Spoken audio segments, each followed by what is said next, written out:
vamos a mostrar uno de nuestros productos estrella para este verano, que es una bombilla LED que se carga mediante un panel solar. Bueno, pues como podéis ver, simplemente es una bombilla LED que tiene en su interior una pequeña batería de alta duración. Y bueno, os voy a describir un poco cómo funciona. Tenemos este panel solar, ¿vale?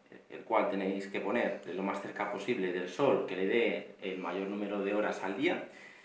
A través de este panel tenemos este cable que mide 3,5 metros de largo y va hasta la bombilla, con lo cual tenéis un montón de distancia, lo podéis poner en una caravana, en una bodega, en el camping, en una tienda de campaña, en el jardín, bueno, en un montón de sitios.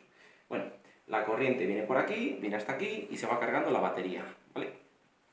La batería, una vez que está plenamente cargada, aproximadamente dura unas 5 horas. Y bueno, una vez que está cargada, nos aparece esta luz, se apaga, la bombilla se puede desenchufar y la podemos colgar en cualquier sitio, con lo cual es muy cómodo, la podemos tener enchufada o desenchufar. Y mediante este interruptor se enciende. Y bueno, pues vamos a hacer una pequeña demostración bajando la persiana para que veáis un poco cómo luce. Hemos apagado, ahora vamos a encender para que os hagáis una idea de cómo luce. Bueno, pues mirad, fijaros cómo luce la bombilla, ¿vale? Que da una intensidad muy buena.